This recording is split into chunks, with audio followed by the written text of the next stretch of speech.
Grab your joystick and kick it into high gear as we travel through 8-bit space, taking out aliens and proving our awesomeness in Bossin Space.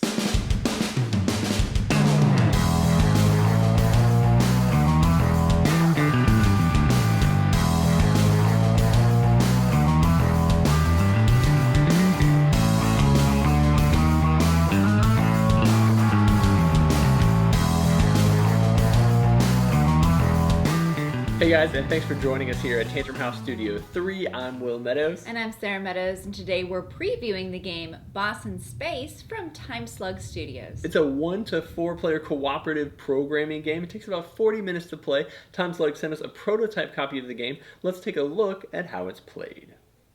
Set up the game by constructing the enemy deck for your scenario and reveal 4 enemies in row 1 and put your ship in column 2. Set up your upgrade board and start with 3 hearts. Give each player a pilot role and deal command cards to each player, and then you're ready to begin. 4 enemy danger cards will be revealed. Then each player will select a card to be played for that round. The crew will then work together to decide how to use their actions.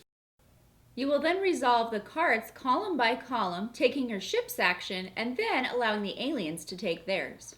The aliens can move into adjacent columns, attack, or recruit additional waves of enemies.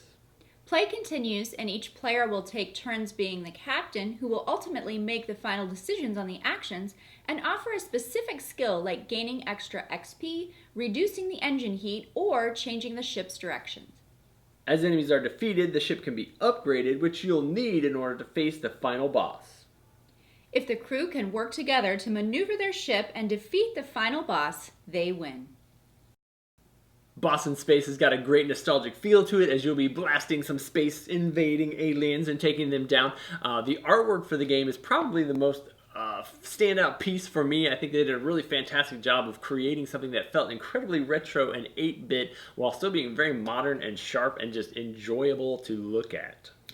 In the game, you will take turns around the table being the captain, who will then be the ultimate decision if the rest of the crew can't decide on how to resolve their actions.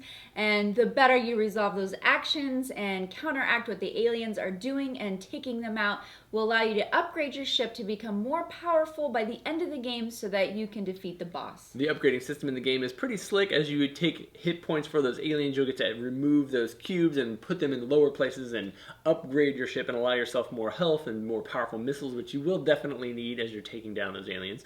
The gameplay experience is going to change a little bit depending on your player count. In a 2-player game, you'll be playing 2 cards each round, and so it kind of drains your hand and gets new stuff into it a little bit more quickly. In a higher player count, everybody may only be contributing 1 card to the deck, and then determining how to line those puppies up so that as you know what's going to happen with the aliens coming in and being able to react to that and take down as many as possible is going to be the meat of the game. There are other scenarios in the game besides just the base one that we showed in our footage so far. We were able to play a second one that was sent with the prototype copy. This one had some new ways that aliens spawned on the board. It wasn't just the wave that came down. They were able to just pop up in different places in the columns. And then there were other objects that showed up. There were asteroids and other things that were a little bit harder to defeat. There were a few aliens that have shields on them, so you'll have to be able to do 2 damage all at once to defeat the shield and then take out the enemy. I believe the base game is going to come with 5 basic scenarios, and then stretch goals will add additional. The gameplay experience jumped quite a bit from the intro scenario, which was just there to teach you how to play, to playing that first scenario. It did get a whole lot more difficult as we were trying to really think through, like, you have to be pretty puzzle solvey, thinking about what cards you have in your hand for the next round and what you think your other teammates can contribute to the table. It was a pretty gritty experience as we were like, no, wait, I think if you shift these 2 cards and do this, maybe we can survive.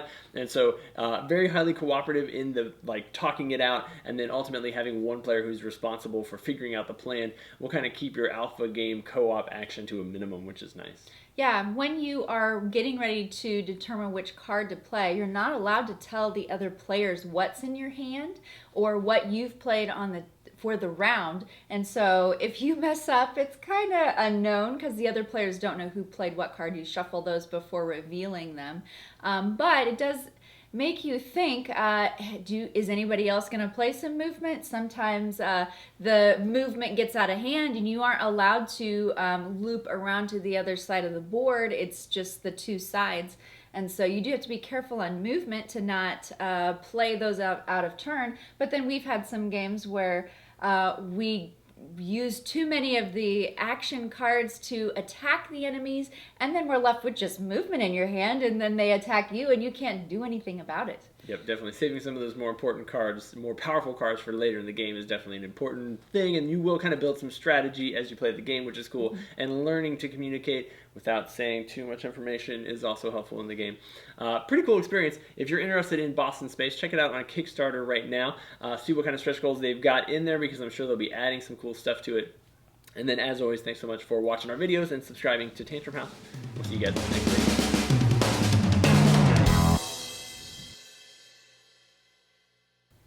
The rumble of thunder in there. Did you guys hear that? The microphone picked that up. Awesomeness is always a term that can be applied to any descriptive word.